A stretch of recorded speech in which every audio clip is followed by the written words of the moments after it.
Friends, आज हम लोग एंशियंट हिस्ट्री के एक बहुत ही महत्वपूर्ण टॉपिक सिंधु सभ्यता के बारे में पढ़ेंगे। क्योंकि ये टॉपिक बहुत लंबा है, इसीलिए हम इसे 2 पार्ट में करके पढ़ेंगे। पहले पार्ट की शुरुआत चलिए आज करते हैं। सिंधु सभ्यता की खोज 1921 में राय बहादुर दयाराम साहनी ने की। सिंधु सभ्यता को आद्य ऐतिहासिक अथवा कांस्य युग में रखा जा सकता है। इस सभ्यता के मुख्य निवासी द्रविड़ एवं भूमध्य सागरीय थे। सन जॉन मार्शल, जो कि भारतीय पुरातत्व सर्वेक्षण विभाग के तत्कालीन महानिदेशक थे, उन्होंने 1924 में सिंधु घाटी सभ्यता नामक एक उन्नत नगरीय सभ्यता पाए जाने की विधिवत घोषणा की। मतलब हम कह सकते हैं कि 1921 में दयाराम साहनी द्वारा खोज की गई और 1924 में इसे सन जॉन मार्शल द्वारा एक फॉर्मल रूप से औपचारिक तरीके से इसकी घोषणा की गई कि हाँ, एक है सभ्यता जो हमें उन्नत नगरीय सभ्यता है, जो हमें खुदाई के दौरान प्राप्त हुई है। सिंधु सभ्यता के सर्वाधिक पश्चिमी पुरास्थल दास्क नदी के किनारे स्थित सुतकांडेर, जो कि बलूचिस्तान में पड़ता है, वहाँ से मिले हैं। पूर्वी पुरास्थल हिंडन नदी के किनारे आलमगीर में, जो कि जिला मेरठ उत्तर प्रदेश में पड़ता है, वहाँ से मिले हैं। उत्तरी पुरास्थल चिनाब नदी के तट पर अखनूर के निकट मांदा गांव, जो कि जम्मू कश्मीर में पड़ता है, वहाँ से मिले हैं। और दक्षिणी पुरास्थल गोदावरी नदी के तट पर दाइमाबाद जिला अहमदनगर महाराष्ट्र से मिले हैं। सिंधु सभ्यता, जिसे हम सैंधव सभ्यता भी कहते हैं, वो नगरीय सभ्यता थी। सिंधु सभ्यता से प्राप्त परिपक्व अवस्था वाले स्थलों में केवल 6 को ही बड़े नगर की संज्ञा दी गई है।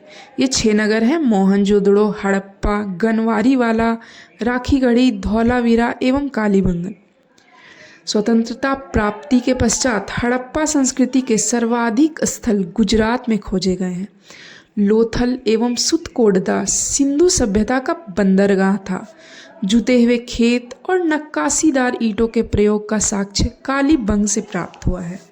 घरों के दरवाजे और खिड़कियां सड़क की ओर न खुलकर पिछवाड़े की ओर खुलते थे। केवल लोथल नगर के घरों के दरवाजे ही मुख्य सड़क की ओर खुलते थे। सिंधु सभ्यता में मुख्य फसल थी गेहूं और जौ। सिंधुवासी मिठास के लिए शहद का उपयोग करते थे। मिट्टी से बने हल का साक्ष्य बनमाली से मिला है। रंगपुर एवं लोथल से चावल के दाने मिले हैं, जिसे धान की खेती होने का प्रमाण मिलता है। चावल के प्रथम साक्ष्य लोथल से ही प्राप्त हुए हैं। सुतकोटदा, कालीबंगन एवं लोथल से सैंधवकालीन घोड़े के अस्थि पंजर मिले हैं। तौल की इकाई संभवतः 16 के अनुपात में थी। सिंधु सभ्यता के लोग यातायात के लिए 2 पहिया एवं 4 पहियों वाली बैलगाड़ी या भैंसा गाड़ी का उपयोग करते थे। मोहनजोदड़ो से प्राप्त स्नानागार संभवतः सिंधु सभ्यता की सबसे बड़ी इमारत थी, जिसके मध्य स्थित स्नान कुंड 1.88 मीटर लंबा, 7.01 मीटर चौड़ा एवं 2.43 मीटर गहरा था। अग्निकुंड, यानी जिसे यज्ञ वेदी भी कहते हैं, लोथल एवं कालीबंगन से प्राप्त हुए हैं। मोहनजोदड़ो से प्राप्त एक पत्थर पर 3 मुख वाले देवता पशुपति नाथ की मूर्ति मिली है। उनके चारों ओर हाथी, गेंडा, चीता एवं भैंसा विराजमान है। मोहनजोदड़ो से नर्तकी की एक कांस्य मूर्ति भी मिली है। हड़प्पा की मोहरों पर सबसे अधिक एक श्रृंगी पशु का अंकन मिलता है। यहाँ से प्राप्त एक आयताकार मुहर में स्त्री के गर्भ से निकलता एक पौधा दिखाया गया है।